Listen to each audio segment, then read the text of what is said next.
Hi, welcome back guys. This is your friend, the MHA What If with another fanfiction. This is the move of What If Deku was Venom's host? All credits for this video go to their respective authors, so please support the real author. Check out the link in the description for more details. Please give this video a like and subscribe to the channel if you want more videos like this. Now let's get into the fanfic. Izuku was really tired. He probably just had the worst day of his life. Getting told to go jump off a roof by his childhood friend, getting involved in a villain attack twice, getting scolded by multiple heroes for trying to help, and finally, the cherry on the top of the cake, getting told to give up on his dreams by his idol. Today really Esigi, all he wanted to do was just lay down and start a new plan for his future. Maybe he could try working as a doctor, he still would get a good pay and could still help people in a wa. Midoriya's train of thought was completely thrown off its rails as someone grabbed his arm in a painful grip and pulled him into an alley he had been walking by. His instincts immediately kick in as he begins trying to break free, not wanting a repeat of the sludge villain or something worse. He looks at his attacker and all he sees is just a really angry hobo, their bodies covered in tiny scratches, their eyes are completely bloodshot and aren't even talking as they just keep growling at him. He tries punching and kicking him to try and make him let go, but nothing seemed to work as they just completely ignored them, so he was down to his last card. He begins calling for help. He only lasts for a few seconds before he is thrown to the ground with the hobo's hands wrapped around his throat, choking him. He clawed at the man who only seemed more hysterical. His view soon began to darken as he felt his own movements slow down. As all of this was happening, he was so focused on his attacker that he didn't notice the black goop that started to ooze from the man's arm and quickly moved down their arm until they reached Izuku and began to seep into Izuku. When the final bit of the sludge left the man, his eyes went white, his body stiffened and stopped moving and finally fell on top of Midoriya. No pulse or breath, he was dead. Izuku didn't hesitate and took a deep breath of air as he pushed the man's heavy corpse off him and quickly ran away from the scene. He runs until he is in a street close to his home. He takes a few more deep breaths as he rubs his neck. He really hoped that wouldn't leave a mark. He isn't sure how he'll explain that one to his mother.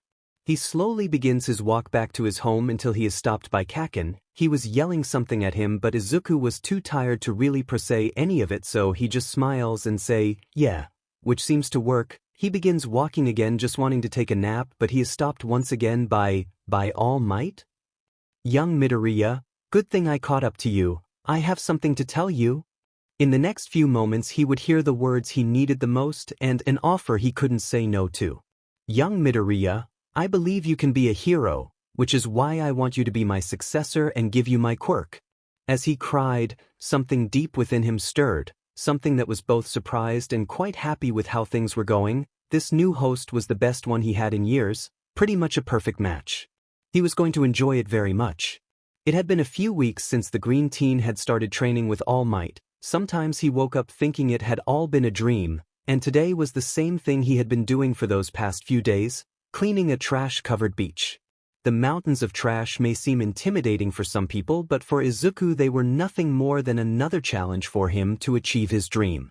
But something really weird happened that day. As he moved a few small pieces of metal, he ended up moving one that was holding one of the bigger piles of trash from falling, so as soon as he moved it, the pile trembled and began to fall down on him, but before he could react, he felt something pull him back, almost as if someone had grabbed his shirt and pulled him away from danger.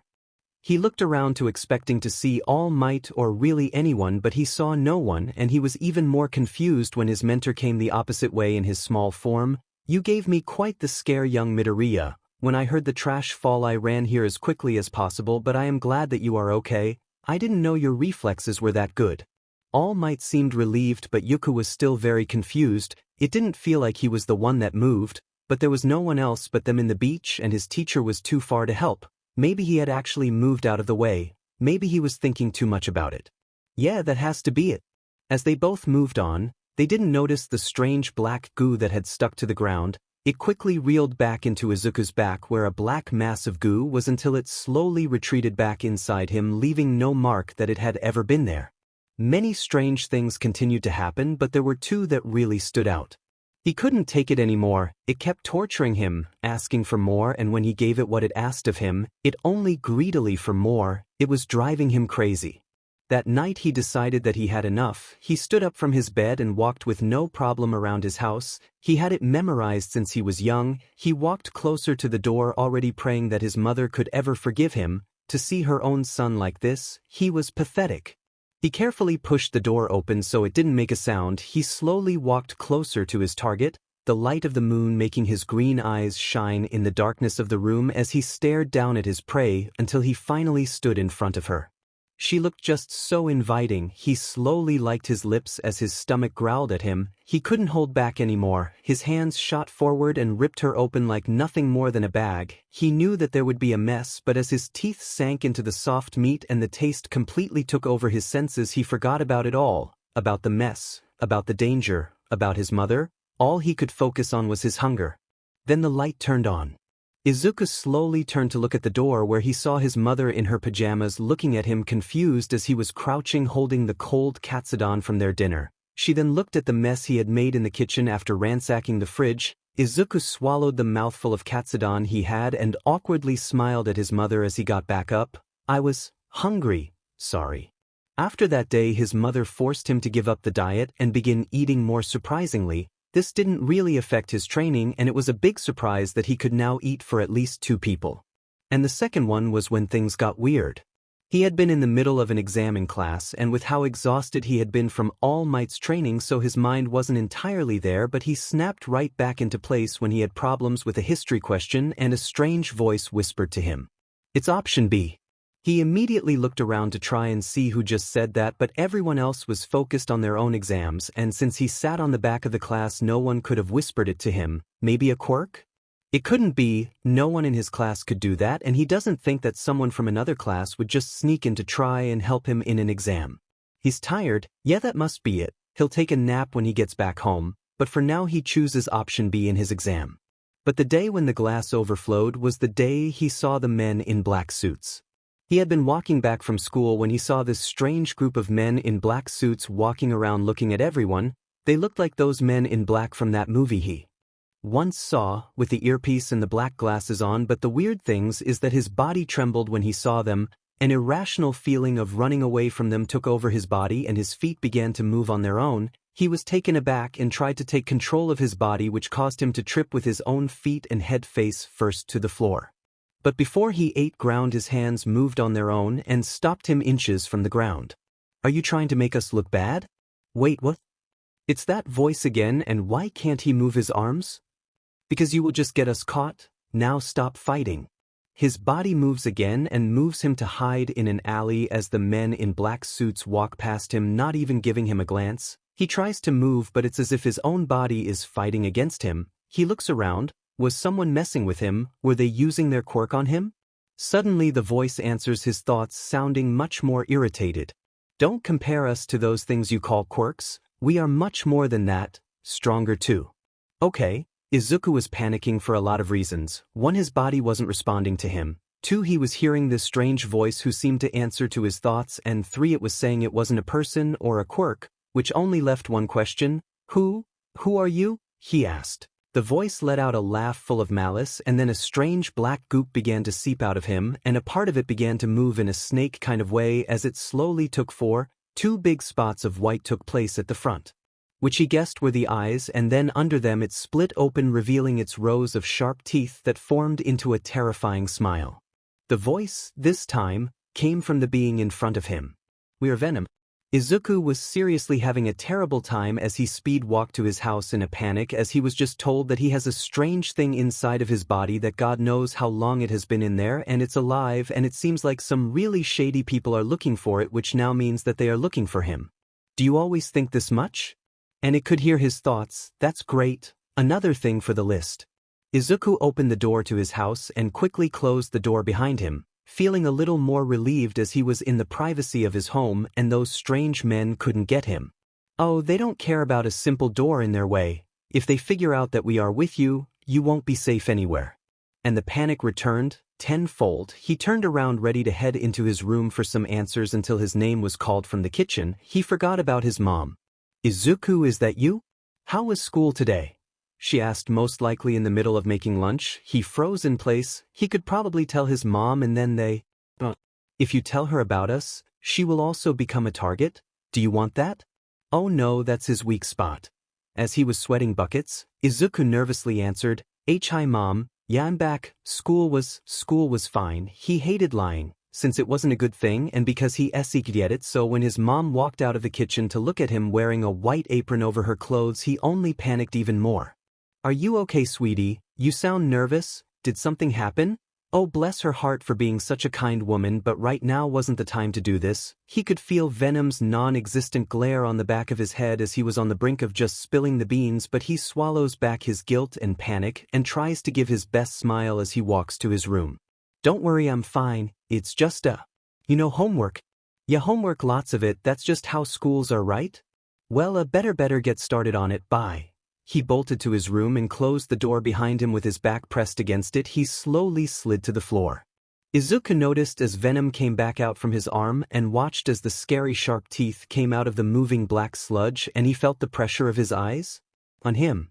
You need to work on your lying. That's what you have to say. Izuku whisper screamed at the strange black blob. He took a deep breath to try and calm his nerves. Okay, it's fine, sorry. But could you explain now, he said, which caused Venom to tilt their head in an expression of confusion. Explain what? Oh, you know, like what you are, who those men in black men are, how long you have been in me? You know the normal stuff. He was really trying, but he could slowly feel his sanity falling apart. Actually, that might be because we are slowly eating you. What? Yeah, there's a lot to explain. Okay, so long story short, you are an alien species that came to Earth a few months ago, and you were found by those strange men who started doing experiments on you. We hate them, they hurt us trying to figure out what we are. They discovered that you can bond with living beings and started using you in animals and humans. Correct? They forced us to join with different people and other things, but none of them were ever suitable for us. But you managed to escape on a host and ended up in me, is that all? Izuku finished as he took a bite from his granola bar and wrote down a few more bullet points in his notebook. Also, as it looks like, he needed to eat enough for the both of them so that Venom doesn't eat him instead. That's all there is.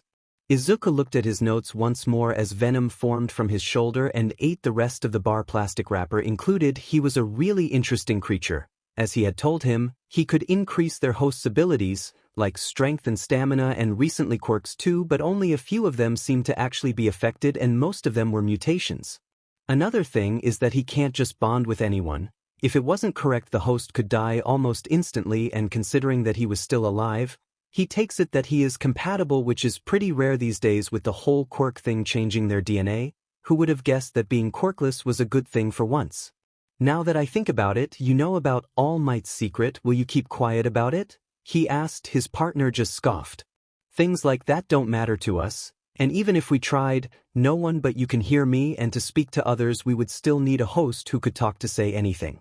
That made a few of Izuku's fears disappear, and, surprisingly, he was starting to like Venom. It's kind of like having a pet, but at the same time not exactly. It was weird, but he liked it. Now that all of that is cleared up, let's go and get lunch. Your mother's cooking is delicious. I know, right? She's the best. Venom retreated back inside of him, and they kept talking inside of his head, and he smiled knowing that someone liked her mother's cooking as much as he did. Who knew that he could get along so well with an alien? Ugh, what a mess. The man looked at the broken glass and the pieces scattered across the ground. A now dry small trail of blood followed where their missing test subject had gone. He let out an annoyed sigh. One of his most important projects until now that he had spent months working on was now either dead or jumping from host to host somewhere in the city. God knows if it already left the state in a plane. He turned to one of his workers who was wearing a hazmat suit as they picked up pieces of blood off the ground. Ew, he said, catching their attention. They quickly turned around surprised. Yes, sir? Has there been any news about where subject 931 is? He asked in a cold tone. The worker shook his head, making him huff again. He turned around and walked away from the scene. He passed a hand through his hair, trying to calm down. He could fix this. He always does. He will find where his little guinea pig had gone, and he would bring it back to its cage no matter what. It had been a week since Venom had finally shown himself to Izuku, and to his surprise, nothing much really changed except for the alarming rate that people wearing suits seemed to have grown. No one really cared much about him to notice that his mumble storms were now conversations with someone who wasn't there, or that he started eating the double of food that he used to, but he didn't mind, he was happy. He had someone to talk to and All Might was training him. Things were good. But as always, good things must come to an end. One seemingly good day, Izuku was walking back home talking to Venom about different quirks he had seen that day. Surprisingly, he liked talking about them, wondering how he could change the quirk. Something happened. Do you know those kids? They've been following us for a while now. Huh. Izuku was caught by surprise as he stopped talking and looked behind him to see 3 kids wearing the same uniform he had that were a block away from him. The bad news came when he recognized them. One was a girl with light blue hair whose quirk was that she could turn her body into a liquid and control it. There was also a tall boy with shining golden eyes. His quirk was that he had a kind of X-ray vision, and the last one was short girl with a ponytail. Her quirk was rather obvious thanks to the cat tail and ears she had, but that also included her strangely sharp nails. Izuku felt a shiver run through his body. Ever since Bakugo had stopped bullying him, those 3 had taken it upon themselves to be his new tormentors, and he panicked even more when they noticed that he had seen them as they began walking faster towards. He wasted no time and began running, already hearing the shouts from the other kids. This is when he felt his training with All Might and his bond with Venom kick in, as he actually gained distance between his bullies and him, but the cat girl was quickly gaining ground. We have to get away from them. Okay, they were doing that right now. Yes, but the animal girl is getting closer. Izuku didn't need to turn back as he could already hear her. Where are you going, little mouse? You are just making this more fun for me. We have a plan. A plan? What is it? He is ready to take anything to get away and scathe. Good, because you will have to trust us. Wait, what? Before he could understand what Venom meant, Izuku had already lost control of his body as he felt Venom take the wheel and move his body to make a sharp turn and jump into an alley. But he didn't hide, instead he kept running. There was no other exit to this alley, just a big brick wall. Venom? There's a wall, Venom, there's a wall, Venom, stop, we are going to crash dash. Midoriya shut up as his body moved to jump at the wall, and he mentally braced himself to feel the pain of hitting the wall, only for it to never come and instead see his own body climb the wall like a spider and flip onto the roof and lay down hidden from view.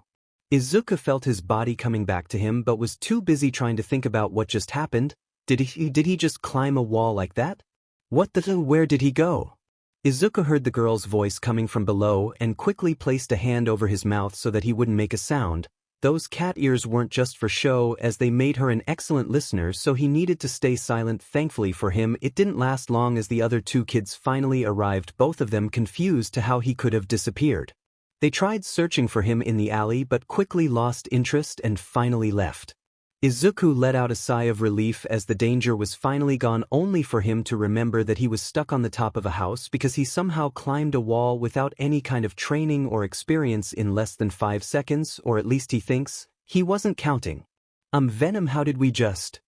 He said, trailing off as he looked back down from the wall he climbed. It seems that we took a few abilities from our past host. One of them had been a spider. That would explain the ability to climb so easily. His hands did feel a little tingly after all, but really this opened a lot of questions like, what things has Venom joined with and how many of them gave Venom an ability or skill, and the other question was, how does he get down? Try climbing back down.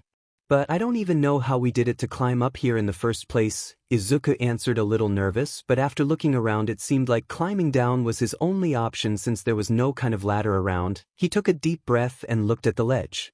Okay. Just one at a time, left and then right, easy as walking. Midoriya told himself that as he placed a hand on the wall. He wasn't really sure if it worked until he tried to let go, only to find his hand stuck to the wall. He placed his other hand and slowly began his descent, shaking all the way until he reached the floor. See, that wasn't too bad. Izuku looked at his hands and noticed how they didn't feel different than normal, which meant that these really were Venom's abilities and not a quirk, but yet, having powers, something that he had wished for his entire life, he couldn't help the smile coming to his face. I wonder if you have other abilities from past hosts? I really need to write all of this down. Oh. Maybe we should do a test to see what else you could do, but for right now, do you know if wall climbing is the only thing you can do, or did you take something else from the spider? Can you make the same kind of web they can? How about their instincts? What about nicer animals like bunnies? Have you ever Midoriya quickly fell into another one of his mutter storms, making question after question. Usually Venom would be annoyed by this as he usually was in the labs, but the kid's enthusiasm was really contagious, so he couldn't help the laugh that came as he answered his young host's questions. Venom slowly formed again from his host's chest, and they looked at the sleeping Midoriya. It had been a week after the first time he saw one of their abilities, and they had been holding back, trying not to freak him out, thinking that if he saw what they could do he would try to get rid of them, or worse, hand them over to the scientist. They didn't want to go back there, it was cold there, but here, at home, they were warm. They had learned a lot of their host, some by accident, some because the kid trusted them. That was something they had not thought they would ever get. Their entire time in this planet they had been seen as nothing more than an animal to be cut up and studied, and they had accepted that they would always be seen like that they would always be on the run. But this boy, he had seen them not as a threat but as a possible friend and had offered their kindness to them. Even after telling them about the dangers of staying together, they just smiled at them and said, well, if anything happens, let's face it together. He trusted them, maybe it was time for them to trust him. Kid, wake up, was all Izuku answered as Venom tried to wake him up. Wake up, kid. 5 more minutes, Mom, Izuku answered, causing Venom to be more annoyed. They didn't make an entire plan just for him to ruin it because he was sleepy, so they went for more extreme measures. More of the black goop appeared from Izuku, but this time it moved upwards towards his face until it finally covered his mouth. Then a small tentacle came from his side and with a quick movement slapped the green-haired boy on the face, causing him to fully wake up, and thanks to the goop covering his mouth, his yelp and then questions were muffled as to not wake up his mother, who was still sleeping. Don't raise your voice, it's too early for that, just speak in your head. Izuku finally took notice of his surroundings to notice that he could barely see anything except the stuff that the light from outside his window hit. Venom, why did you wake up like that? Did something happen, and what hour is it? Izuku looked to the small night desk besides his bed only to be met by the shiny 4:47 a.m. on his alarm clock. Why did you wake me up at 4 in the morning? Because we think that you are ready. Ready? Ready for what? You'll see, now put on a coat. It's cold outside. Venom, where are we going? Izuku asked under his breath as he looked around the quiet, empty street. He shoved his hands into the bags of his brown coat as they walked. Venom had pretty much dragged him out of his house and into the street, saying that he wanted to show him something, but they didn't want to tell him what, and walking this late in the night was really making him worry. We're almost there, and don't worry, if anything were to happen you have us.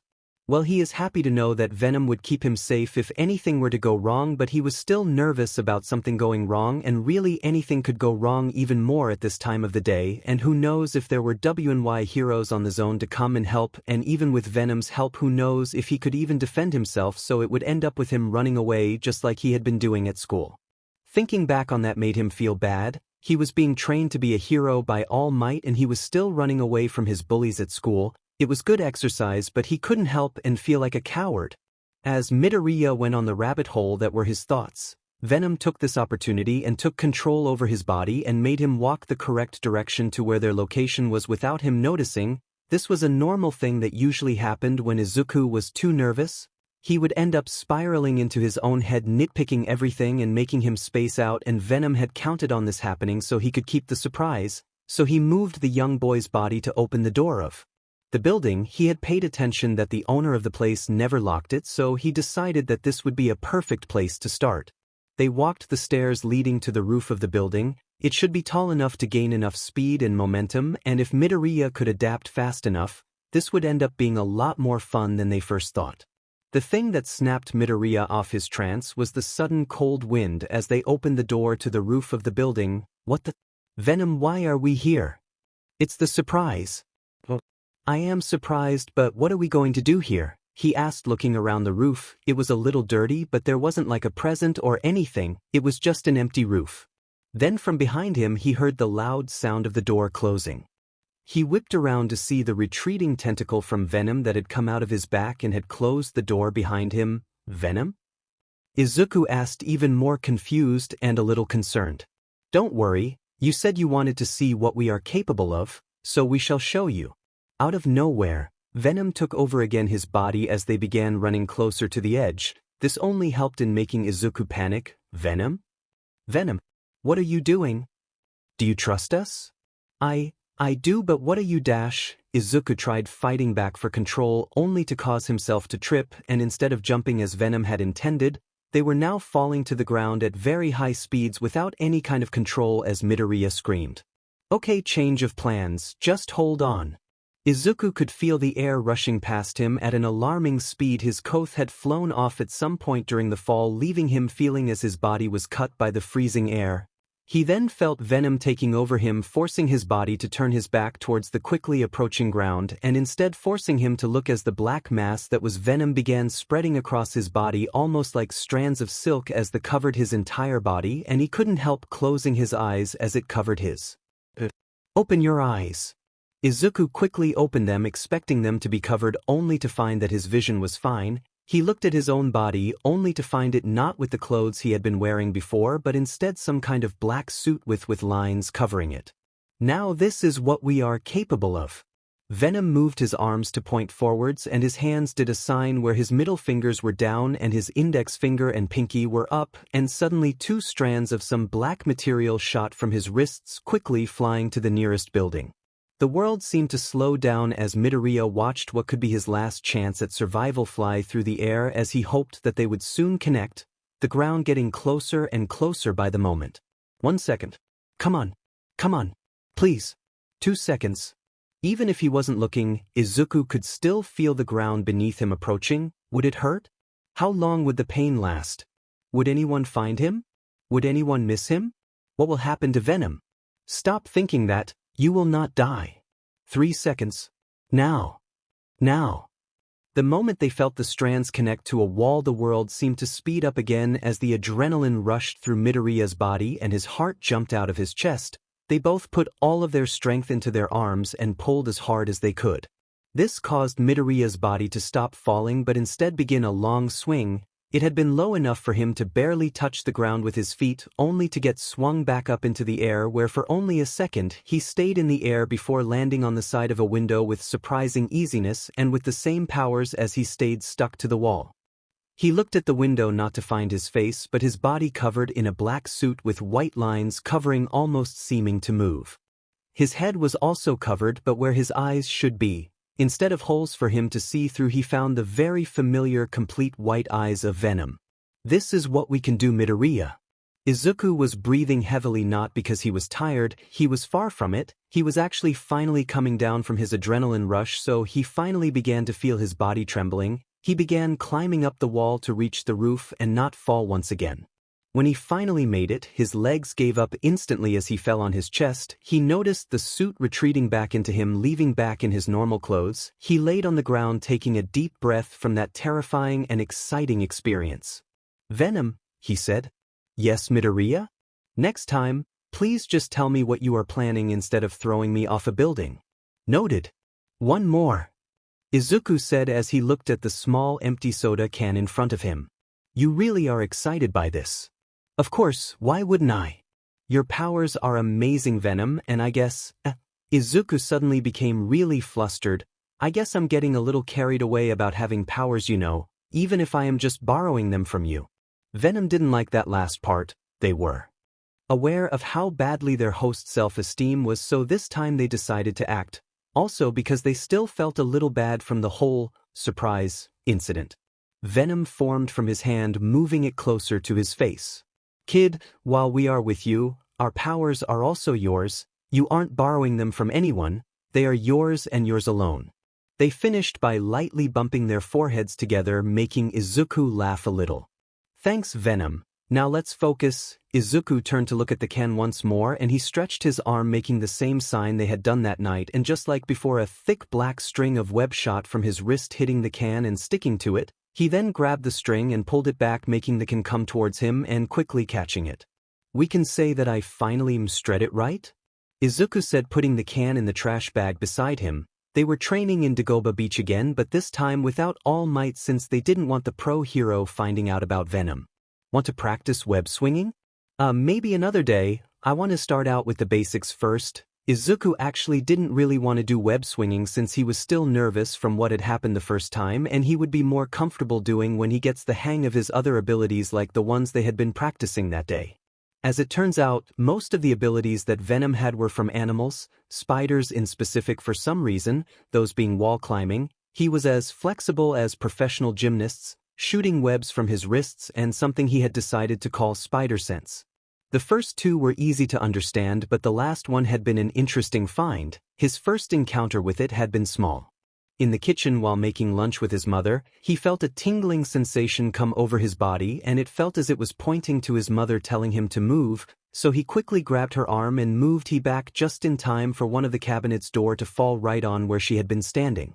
This new ability called his attention and just like everything else he decided to put it to the test, so once when he was alone in the beach surrounded by trash he thought of a good test. He grabbed different pieces of garbage of different sizes and grabbed them with Venom's web so he could move them much more easier. He got a good grip on the web string and spun around dragging along the trash. When he felt he had enough momentum, he threw the garbage up into the air and closed his eyes making sure to focus on his surroundings. It didn't take long for those familiar tingles to come again. He felt the danger coming from above. He couldn't tell what it was but his instincts told him to dodge to the left. He moved and heard the thud of metal hitting the sand. The tingles came back, dodged to the right. Another thud, now jumped to the front. He jumped his body hitting the sand and this time the sound was much louder. It probably was the biggest one of the bunch. As he slowly got up his senses went into overdrive as they told him to move away. In instinct he jumped back doing a backflip and landing on his feet as he watched a pile of trash fall where he once stood.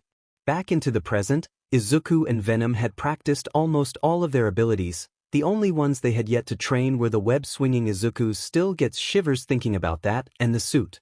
"Ready when you are, kid," Venom said, telling Izuku he was ready. Midoriya took a deep breath and prepared himself. "Okay, suit."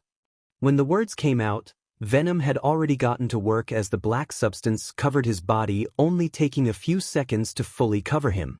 The suit was still prominently black but a few white lines stood out. The lines started from a large white spot on the center of his back and then spread out from it, for reaching his chest. Two went the entire length of his arm until they reached the back of his hands. The last two reached his legs but instead these seemed to wrap around them. After sketching out the strange design in paper, he realized that it resembled a spider. Now that they were not falling through the city, Izuku started to test the Venom suit. In a strange way he could feel the suit was there but not at the same time. Easiest way to explain it was that it was like he had gotten another layer of skin. The suit moved with him perfectly and even though it looked tight, it didn't restrain his movements in the least. When wearing the Venom suit, they realized that it boosted all of Izuku's abilities, his strength, speed, endurance and even his sight. This could be good if they needed to hide their appearance but he didn't really see why that would ever be the case. Take it. "Yes, Venom. We just remembered, isn't that exam for that school you want to get into in a few days?" "It is. Why?" "Well, what are you going to do when All Might gives you his quirk?" "I'm going to accept it. I already said yes and we have almost cleaned the beach. I can't go back on my word like that." "Okay, that's nice, but what about us? What about Yo?" "Oh no." Izuku had completely forgotten that All Might thought he was quirkless. Well, he was still quirkless since he didn't have a quirk, but that's not important here, right? Sorry. All this time he had been training to receive All Might's quirk, but after finding out about Venom he had also been training their powers, and if he saw him using some strange random power after he had told him that he didn't have any, he might think he had lied and he might want to take the quirk back, but he couldn't just throw away all of his progress with Venom, so what was he supposed to do?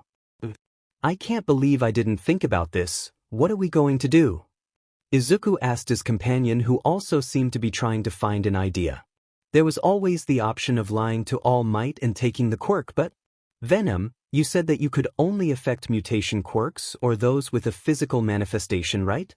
"Yeah, we can't really do much to anything if we can't touch it."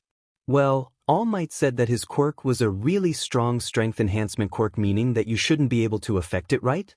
Do you see where I'm going with this?" He felt as Venom nodded. "We think we get it. If it really is just an enhancement, we shouldn't be able to interact with it, which would mean that you should be able to not only hide me but use both of them separately." They both said at the same time.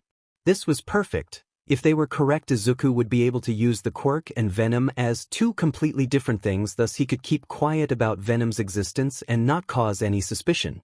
This is insane. I always dreamed of having a quirk, but having both you and All Might's quirk, that's more than I could ever ask for. Izuku started with a smile, but quickly those thoughts started to turn sour. Did he really deserve this? He was a weak little kid who only got these chances thanks to luck. Did he really deserve these, Chan? How about we stop that and focus on your training? Yes, sorry, Izuku laughed. Venom was right, he needed to focus. The exam was coming up and he had no time for sad thoughts. Izuku slapped his cheeks and they got back into training, and by the time they were done the moon was already high in the sky. Shoot, Mom's going to get angry at me for coming home so late, Izuku said as he ran through the streets. Mom had already warned him that he shouldn't be out so late since something bad could happen. Even if he could defend himself, he didn't want to worry her, and maybe he should have paid more attention when he accidentally walked in on something he shouldn't have. Please just stop, let me go. He stopped in his tracks when the voice of a woman came from the alley he was about to walk by. He placed his back to the wall waiting to hear more. The woman sounded scared. As if, sweetheart, you said you didn't have the money, so I'm just taking what is mine. Another voice said. This one sounded like a man, and what he was saying didn't sit well with Izuku. He couldn't look into the alley since they might see him, and that would just make things worse, but he couldn't just leave. Someone is in trouble, and a hero wouldn't just abandon someone when he can help them, so maybe. Venom. Way ahead of you, kid. Venom answered, and with it came the suit as he was quickly enveloped, his vision becoming sharper and his body feeling lighter than before. He turned around and started to climb the wall until he was at the roof. He walked over to the edge that was over the alley, and he finally got a good look at the scene. The woman was wearing a tight black dress that had a few tears on it. Her hands were pinned against the wall by the bulky man in front of her. He was holding a knife to her throat so she wouldn't move. Izuku felt as anger ran through him. He wasn't going to just let this happen, so he quickly came up with a way to take the guy down. He perched of the edge and aimed at the guy's shoulders. He shot his web and it sticking on his clothes, catching his attention. The man looking up from his prey only to be met with Izuku's white eyes before he pulled, lifting the man from the ground all the way to his level, dropping his knife and letting the woman go. Izuku gave him a small wave, hello, and then giving him a good punch in their face. Surprised when he felt his nose break under his fist, he shot a few more webs wrapping the ma in some kind of makeshift rope, and using a few treads to hang him from the ledge, he jumped down to the alley, making the woman jumps, looking between him and the unconscious man. Are you okay? Are you hurt? Izuku barely had time to notice that his voice sounded distorted and a lot deeper than it really was. He didn't get the chance to do anything, but, who are you? The woman asked, and Izuku froze. He really needed to think more about his plans. Venom, he blurted out in a panic, and he could already feel Venom face-palming in the back of his mind. Just your friendly neighborhood spider. If he didn't have a mask on, the woman could have seen the nervous smile and the cold sweat that kept running down his face. He started to take a few steps back. Well, you should probably call the police and tell them what happened, so, take care. He shot another web and started to swing away from the scene. Real smooth, Venom. I panicked.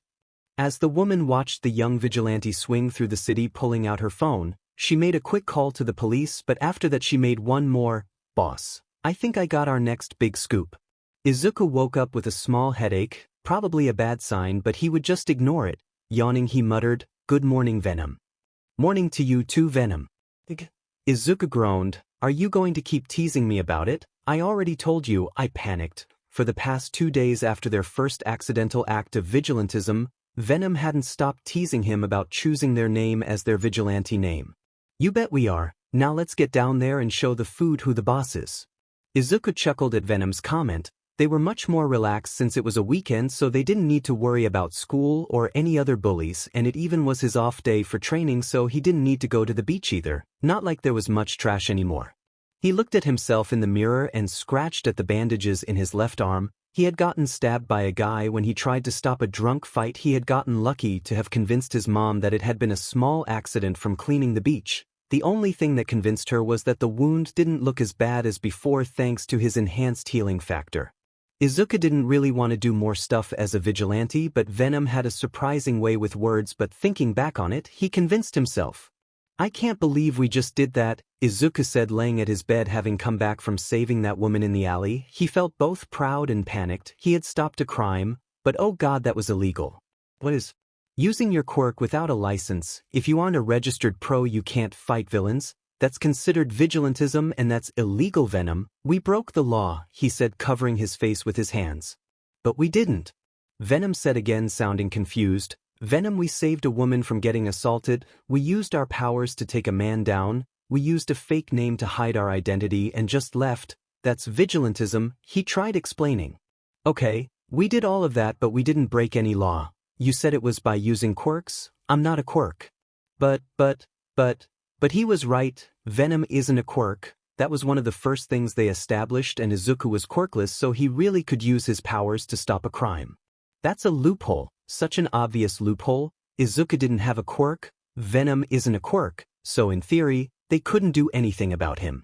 You are starting to get it? We are untouchable, and really, what's wrong with getting a bit of training in the field? By the time they start teaching you how to fight, we'll be way ahead of them. That doesn't sound too bad, and he always liked being prepared, so maybe just a few more times wouldn't be too bad. Izuku walked down the stairs, his stomach telling him to hurry since he could already smell the delicious breakfast his mother was making. Morning, Mom. Izuku said with a smile. Good morning, Izuku. I sure hope you are hungry because I made a little too much this time. Izuku could already feel Venom's excitement to those words. They all took a seat at the table and his mother gave him a plate much bigger than hers and he took it with a smile. The TV was on mostly just for the background noise, but after a while something caught his attention. They were passing some news about heroes. Thanks to him cleaning the beach, his job as a vigilante, and studying, he didn't have time to catch up on the latest news, so he decided to pay attention. It was the usual news: All Might stops a great disaster, Endeavor screams at someone, small news about rising heroes, and we will also talk about White Cat's most recent robbery. This made Izuku blink in confusion. White Cat? Who's that? His mother raised her eyebrows in surprise. You don't know who they are, Izuku? He laughed a little. That coming from the kid who is obsessed with that kind of stuff, it would be really surprising. I guess I have been a little busy lately. Do you know about them, Mom? His mother nodded, but instead of explaining she asked him another question. Izuku, do you remember Black Cat? Izuku nodded. Who couldn't remember Black Cat? She was a villain that seemed to have come out of nowhere. She appeared when Izuku was much younger, somewhere around 7 and 8. Her first step into the light was stealing 3 priceless art pieces from a museum, leaving only a card with what would turn into her signature, a small cat paw with her name in cursive, Black Cat. She went on to do some of the biggest heists that have been seen, coming in and out of places completely undetected. By the time she had been caught by Ingenium, she had already robbed 2 banks clean and stolen priceless items from museums. Some were found and others are still missing to this day. She became a legend amongst villains, and even after revealing that her quirk was just a mutation that gave her black cat ears and a cat tail of matching color, no one knows how she did it to never make a sound.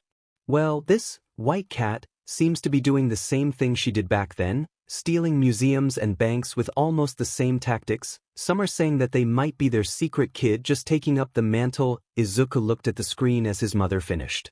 If it really is their child, they might be doing that because either it's like a kind of family thing or maybe even a grudge against heroes. Or they could just be a copycat. Hee copycat.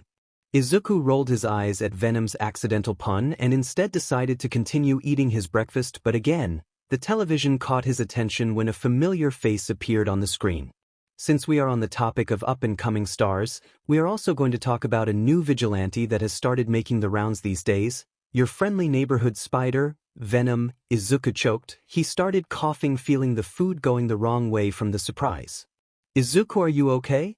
His mother asked, handing him a glass of water which he happily took and chugged, making the food go down. Yeah, sorry, I just ate too fast. He looked back at the television to see the news reporter. It was the same woman he had saved on his first night by accident. This was not in the plan. Izuku thought back. Fair enough, but well, there goes the whole secret thing. The woman started by telling her own encounter with the vigilante, saying how she had been scared at the beginning because of his scary look, but that the way he acted was really kind. She then followed on with the stories of other people that he had helped. He remembered all of them: the time he stopped a man from mugging a group of kids, stopping various drunk fight that could have gotten messy, and the list went on. Izuku could only watch in surprise and panic as they talked about him on live television. to thousands of people. He snapped back when he heard the sound of his spoon hitting the empty bowl in front of him, and he realized that Venom controlled him to eat it. What? We weren't going to let good food go to waste while you had your panic attack. He sighed. He needed fresh air. He stood up from the table and went to the front door, grabbing his coat from the coat rack next to it. It was early in the morning, so it would be cold outside. Hey Mom, I'm going to the store. I need to buy new pens. Oh, if you are going out, could you buy these for me? She asked him, handing him a list of groceries and cash. He nodded and left. As Izuku walked towards the store, he let out another sigh. I can't believe this is happening. Of course, the first person he tries to help ends up being a reporter. Everybody who watched the news today now knows about them. He just wanted to get used to danger, not become a known vigilante. Is it really that bad? You have barely started, and again, you haven't broken any laws. But everyone thinks that I have some kind of spider-related quirk. If they think I'm breaking the law, they will treat us like criminals, Izuku argued back. And what? Who cares what they think? We are helping people. Isn't that what's important? Izuku was surprised by this. This almost seemed out of character for Venom. Since when did you care about helping others? Izuku asked. Venom froze when they also realized their own words. Guess you are starting to rub off on us. I'll take that as a compliment, Izuku said with a small chuckle. He looked up to see the front doors of the store. He took a deep breath, took out the list his mother gave him, and walked in. The store was empty at these hours of the day. Still too early for most people on a weekend, but Izuku just focused on his small task of finding the items and quickly return home. But it seems fate had a different plan for him. Izuku? The familiar voice of a girl made him freeze in place. He recognized her voice even though it sounded a lot more tired than usual. He slowly turned around to see the familiar black cat ears and tail from one of his own classmates, the same that had given him the nickname of Mouse. Hi Yoke, Izuku answered, the surprise on her face mirroring his at their surprise meeting. She was wearing a big brown coat with a red scarf around her neck. It seemed a lot even for this cold, so it most likely had to be because of her enhanced senses from her quirk, which made the cold worse for her. Now that he was actually looking at her, there were a few things that stood out. Her face had a few small scratches and a small band-aid over her cheek hiding some kind of wound. Under her shiny amber eyes, he could see the sign of eye bags starting to form. Her long black hair was made into a rather sloppy braid. If he had to say, she looked really tired, and he knew well about that since he knew that he was in no better state than her. What are you doing here? He asked nervously. Had she come for revenge? Was she going to try and beat him up in the middle of the store? Midoriya's panic thinking stopped when Yoke raised the bag filled with items she was carrying. Buying stuff, same as you, He now felt a little dumb thinking that she would do something like that in public. He nodded at her answer and silence fell over the two. The two decided to continue with their shopping, but since the store wasn't really big, the two of them kept bumping into each other, making the situation more awkward, until they finally paid off their items. Well, it was nice seeing you today. Take C-. Midoriya was ready to leave, trying to avoid any conflict between the two of them, but he was cut off when Yoke spoke up. Izuku, could we talk? She said, looking down at her feet. Izuku was now sitting on a bench in a park that Yoke had brought them to after he agreed to talk to her. They had been sitting in silence for a few minutes, just waiting for the other to say anything and just watching the people pass by. Yoke had kept her head down, looking at her hands resting on her lap. That's sorry, Yoke muttered, surprising Izuku for how sad she sounded. I'm sorry, she said again, this time louder than before so that he could hear her better. Ever since we graduated, I haven't been able to stop thinking about what we did to you. Was she apologizing? We tortured you for years, we treated you like trash just because you didn't have a quirk, and She stopped as she wiped her tears. That wasn't what I wanted. What do you mean? Izuku asked, feeling a little out of place since he had never had to deal with someone crying in front of him, so he didn't know what to do. I was homeschooled for a long time, and Aldra was the first actual school I ever went to, so I was nervous, and then I learned about you. I wanted to help you, but I was so scared of being pushed away, so I ended joining them. We hurt you, and those BSs just took it as some kind of joke. She genuinely seemed guilty for her actions, something that even Bakugo had thought of as quicking a piece of trash. She could be lying, you know.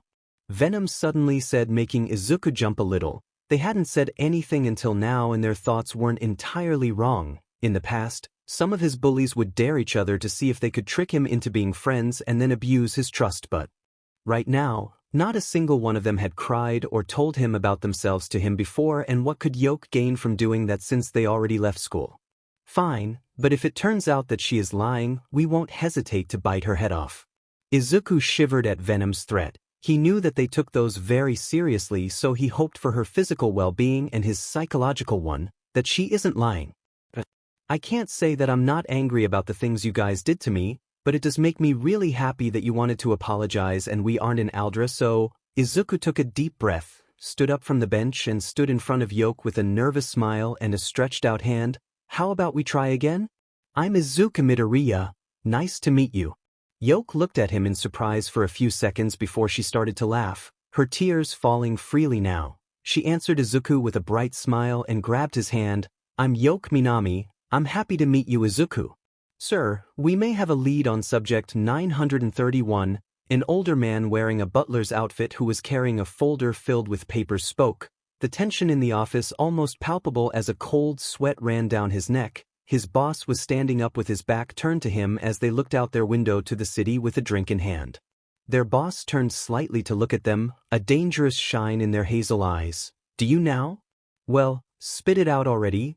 Their boss was not a man who liked to run around topics, even less one of such importance as this. We have 2 targets in mind that could have taken 931 from us. The butler placed the file on the table and opened it to reveal 2 small stacks of paper, both with 2 different pictures attached in the first page showing 2 familiar figures. The sudden rise of these 2 has given us hope that they may be the ones who took it, and their timing just too convenient. The boss finally turned around and approached the table as he took the bigger stack of papers. The thief called, "White Cat, why her?" As the man put down the folder, he took the photo. It showed a clear young woman in a black suit with a fluffy white hood standing atop a building, her long hair being moved by the wind as different lights illuminated. The boss recognized the scene. It was of her most recent robbery to a museum, stealing thousands worth with just a few paintings. This photo must have been taken by a paparazzi that came to the scene at the time of her escape, and as if it wasn't too on the nose, her hair, ears, and tail were also white. Many of her heists are still being investigated, as it is thought that many of her own achievements should be hard with a normal mutation quirk like her, and with the information we have on 931-, you believe that it could be strengthening her abilities, thus allowing her to do such accomplishments. The butler was cut off as his boss finished his sentence while still looking at the picture of the thief, his cold and calculative eyes already moving to the other file. The other one is of the newly rising vigilante who calls themselves Venom. Very little is known about them. Only thing we are sure of is that they are a young male based on their own body, but not much else, the butler said as he watched his MSTR flip the few pages of information on the vigilante with a stoic expression. Possible quirk, spider-related, doesn't leave fingerprints thanks to the suit, seems to have low fighting experience. Thanks to their suit, they are easy to lose in the dark. The man kept mumbling small pieces of the information as they took it in. Just like the butler said, there was barely anything important in these papers. Even the photo only showed a blurry black and white figure swinging through the city. The man finally left the papers back on the desk, no expression noticeable in their face as silence fell between them, the orange rays of the setting sun shining through the windows bringing out the shadows in the room. In what seemed seconds, black tentacles shoot out of the butler's shadow and wrapped around his throat and painfully squeezed. This is very disappointing. The man slowly turned to look at the butler, his face unrecognizable by the shadows that covered it, but his eyes now being the only things that remained as they stared at the butler with anger. I asked you to bring me back 931, and all you bring me are these pathetic scraps. The man's voice came out distorted as his face slowly got closer to the butlers, who had fear filling their eyes as they tried to tear their restraints away and gasped for air. Since you aren't going to do your job well, I want you to call those stupid dogs, and it doesn't matter what they ask for, give it to them. I want 931 back, and if the next time you don't bring me any results, I will make sure to tear you limb from limb, understood? The butler frantically nodded, and the man took a step back and the tendrils released his neck. The old man took quick baths trying to fill his lungs once more and quickly made their way out of the room, the man just looking as he ran away. I can't believe this is happening. God, what if I mess up, or what if say something wrong and insult a hero, or worse, what if this is all a dream and I missed my alarm for the actual exam? Izuku frantically muttered as he walked towards his biggest challenge, Ua. Today was the big day, the entrance exam, and Izuku, in classic fashion, was panicking as he looked at his phone at what could be the one thing keeping him together. Just a small text message from Yoke saying, "Good luck, I believe in you."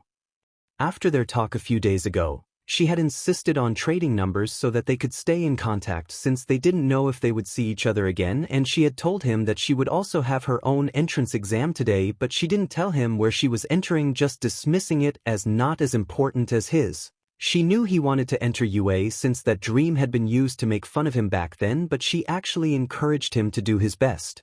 "Seems like we have already been replaced," said Venom. It was obviously a joke, but even if it was a low throw, it went completely over Izuku's head as they panicked even more. "Venom, no. I could never replace you, please don't take it the wrong way," he whispered to his black and white scarf, which was actually Venom in disguise. "It was a joke, kid. Calm down and pay attention to where you are walking, or else you will." Venom didn't get to finish their sentence as Izuku tripped with his own 2 feet and on a course directly to the floor. Except that out of nowhere, he stopped in midair. He blinked a few times before he looked around, and on his side he saw a girl with short brown hair next to him. She smiled at him as she easily moved him back onto his feet and then pressing her hands together as he felt his weight come back. "Hi, sorry I didn't ask first before using my quirk, but I thought that you wouldn't mind me helping you a little." The girl smiled at Izuku. He, already being a mess from the shock and the sudden conversation, only stuttered, but the girl continued, "Isn't this so nerve-wracking? Well, I won't hold you anymore, take care." The girl left just as fast as she came, leaving a very flustered and confused Izuku. Not even a single word, smooth sailing their captain. Izuku pulled at his scarf, earning a yell from his companion, and began his walk into the school. The first thing was a quick written exam that, for Izuku who spent most of his time studying, was no challenge. Next they were all brought into large auditorium, which was amazing, but the only bad side was that he got a seat next to Bakugo, and he also had to keep Venom in check from trying to bite him. Come on, just one small nibble from his jugular won't hurt. It won't hurt because it will kill him. Suddenly, everyone focused at the stage in the front as a figure walked to the center. Izuku, in his infinite hero knowledge, recognized them as Present Mike, his excitement already rising through the roof, only to be completely stopped as a horrible screech came from the speakers, only for it to worsen by the echo in the room. Everyone flinched, but for Izuku and Venom it almost felt as if someone had grabbed a knife and started to cut at them, and by the time the feeling disappeared, he felt exhausted and was surprised when he felt something slowly trickle from his nose, only to be more worried when he saw it was blood. "Venom, what the hell happened?" Izuku asked in a panic. "Loud noises like that are one of our weakness, and since we are connected you must have also felt our pain. Okay, is there anything else that will make me feel like my skin is falling off? High temperatures. So that's why Bakugo's explosions seem to hurt more recently." He moved his attention back to the hero who explained the exam. They would be fighting robots which would give them points. They also talked about a zero that was a small inconvenience and that they shouldn't concern themselves about it. Izuku had thankfully been placed in a different zone than Bakugo, but that still wasn't enough to stop him from feeling nervous. He felt a little confident thanks to the plan he and Venom had come up with. In short, since Izuku still had no idea on how to use One for All, he would have to rely on the strength that his link with Venom gave him, meaning his super strength and his spider sense. But anything else that might show that he was the vigilante Venom was off the list. But even if he wasn't fast enough, that is where his partner would take the lead and move his body for him, and to hide any questioning, Venom was now disguised as a black and white shirt for him. He and the other people were left in front of a pair of massive doors with what seemed like a massive abandoned city on the other side. There were a lot of different characters around him, but his attention focused on a familiar brunette. It was the girl who had helped him before. He should try and say thank you for helping him before. He only made it a few steps before someone grabbed his shoulder. "Excuse me, don't you see that she is preparing herself for the exam, or was your intention to try and sabotage her?" There was suddenly a very tall guy talking with him, seemingly having gotten the wrong idea as he thought he was going to try and do something to the girl, and the pressure his stare gave him between his glasses made him stutter. Well, and what do you care, huh? Suddenly his mouth was forced to spit out those rude lines, causing both him and the glasses guy to get a surprised look, but his tongue seemingly didn't get the message as it kept going. "You literally just came up to me to try and accuse me of something I haven't even done, which to me seems really unprofessional, don't you think? One would think that it's you who is trying to sabotage others." The tall kid was taken aback by Izuku's words, but so was Izuku, since he had no idea why he had just said all of that. "You never defend yourself, so I thought I would take the first step." This wasn't the first step he wanted. Their talk couldn't continue since the doors suddenly opened as Present Mike's voice boomed above them, "Start." Everyone looked at him in shock, but Venom didn't wait as he forced Izuku to move towards the city, almost making him fall. "That kid seems to have the right idea. What are you all waiting for? Get moving." The robots that were standing in the middle of the street moved into action as they rushed at the students. Izuku grabbed onto all of his confidence as he pulled back his fist back and punched a one-pointer square in the face, breaking it into pieces. Before he trained with all might, all he could have done, even with Venom's help, would have been a dent on them, but now, they were barely a challenge for them. This was the fruits of their LBR. Spider sense quickly activated and Izuku ducked as a few RBB bullets flew past him. He turned to see a two-pointer with its tail pointed at him. Izuku smiled as he ran at it, his senses warning him from where the next attack would come from, which allowed him to jump over the next bullets it shot and stomp on its tail, breaking it off the body and quickly finishing it with a stomp on its head. Now, with a smile, he went out to look for his next target, only to stop again for his senses to warn him of danger. He turned around and saw as a girl who was fighting with a one-pointer was about to be crushed by falling debris. Without thinking, he ran and tackled her out of the way safely and watched as the robot was crushed. The girl seemed a little shocked but unhurt, so he left her alone. Now that he looked at it, this exam was really dangerous. The buildings could easily collapse at any minute, and even more because of all the different quirks being used around them. He hoped that at least there wouldn't be any more accidents. 10 minutes later, and Izuku was proved just how wrong he had been. This exam could be called a death trap. The entire time his spider sense had been going off like crazy as it told him of person after person that needed help. He had gotten a few more points, but he was sure that he wouldn't be able to pass with the little amount he had, so he was getting nervous. Suddenly the ground beneath him began to shake and buildings to fall as a massive figure rose from the ground. For a second Izuku thought it was someone with a quirk, but when the red light shone through the dust, he knew that it wasn't human. When the dust finally settled, everyone watched in awe at what the heroes called a small inconvenience. The robot stood taller than any of the buildings in the city and looked down on all of the students, causing a small tremor when it took its first step. The students began to run away from the massive metal beast, but Izuku stood in place, frantically looking around as his spider sense screamed at him that something was wrong, until he finally saw it. Down the street under a pile of rubble, a familiar head of short brown hair struggled to move as the zero-pointer got closer and closer. His arm shot and grabbed something. When he turned, he saw he had grabbed the arm of the same boy who had been mean to him at the beginning. "Help me," was all he said, and began running towards the girl, hoping that he could get there fast enough.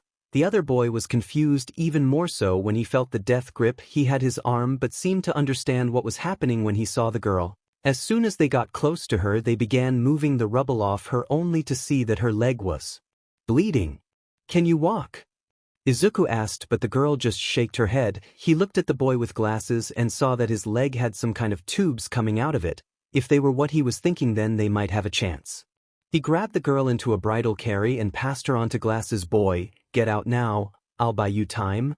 The girl wanted to object but winced at the pain. Even the boy seemed like he wanted to say something but stopped and just nodded as he left, running at an incredible speed. He had been right, those were exhaust pipes, as much as he wanted to think about his quirk. He instead turned around to look at the zero-pointer that HD stop pen and was actually looking at him, and it slowly pulled back its arm with the sound of metal scratching metal. "Ready to turn this sucker into scrap?" Izuku smiled at Venom's comment and nodded as he crouched, waiting for the signal. The giant's fist came down fast, but Izuku focused all of his strength on his legs and jumped over the oncoming fist, which hit the ground, making a large crater. He fell on top of the beast's arm and began running up it. The zero-pointer brought its other hand to try and slap him of like some kind of bug, but just like one, Izuku jumped again and landed on top of the hand and looked directly at the red eye on the center of its face. He took a deep breath as he felt energy swell from deep within him, and once he felt it reach its peak, He jumped. The force of the jump shattered the robot's hand and propelled him forward right to his target. With all the strength he had, he pulled his arm back and screamed from the depth of his heart, "Smash!" The strength of his fist surprised even him as he saw the crater that was left in the head, sparks and pieces of metal flying off of it as the red light turned off. For a second Izuku was filled with excitement. He did this, he had the strength to destroy the zero-pointer. Even if it gave him no points, this was more for him, to prove that he could do it. Then he noticed how his arm and legs flailed in the air as he began to fall. "They are broken. Ayahawk!" Izuku screamed as he watched the ground get closer. He was going to die. This was it, all that effort to die like a squashed bug. "You are not going to die, damn it." Venom suddenly roared as he moved his last functioning limb into the familiar position to shoot a web. "Venom, no. Everyone will see us." Izuku fought back, trying to stop Venom from revealing their identity. "Are you seriously going to fight us over your vigilante persona when you are going to die?" "Okay, that's a fair point." Izuku stretched out his arm again and was interrupted when something wrapped itself around his torso and swung him until someone grabbed him. He turned to look and saw a man in all black wearing a long white scarf, which was the thing that had wrapped around him, and wearing yellow goggles, swinging through the exam area with him under his arm. Izuku immediately recognized the shabby-looking man. Eraserhead? The hero gave a sigh as he reached the ground landing just as Present Mike announced the end of the exam, and yet another person walked up to them. This one was a short old lady using a large syringe as a walking stick. He recognized her as Recovery Girl. "Look at what you did to yourself, honey. One kiss is not going to be enough for you. Eraserhead, could you take him to my office, please?" She didn't wait for an answer as she moved on to check on the other examines. Eraserhead just grumbled, "I was supposed to only watch." He moved his goggles off his face and looked at Izuku, who looked at his with surprise and let out another sigh. "You are a lot more trouble than you're worth, problem child."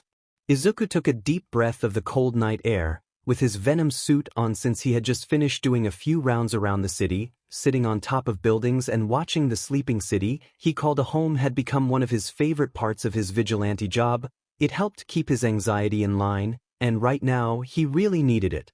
It had been a week since Izuku had taken the entrance exam and they had yet to send the results. He knew that he had passed the written exam, but what worried him the most was the practical exam. He knew he had gotten a few points, but after comparing them to all the others that had around 40 and 50 points, it just made it seem like he had no chance at all. "Nice moon tonight, don't you think?" Izuku almost fell off the building as a raspy voice behind him spoke. He quickly turned around to look at who had sneaked up on him, only to see the same hero who had saved him from becoming a human pancake in the entrance exam. "Eraserhead?" Izuku exclaimed in surprise, which got a tired but surprised look from the hero. "Seems like you already know me. I guess introductions are unnecessary, so I'll just get straight to the point." Eraserhead's long black hair and his white scarf began to rise almost as if they were underwater, and a dim red glow appeared behind his goggles. "Vigilante Venom, you are under arrest for illegal use of your quirk and vigilantism." Izuku felt a cold shiver run down his spine as he realized the situation he was in. Sir, could we, I don't know, talk about this another day?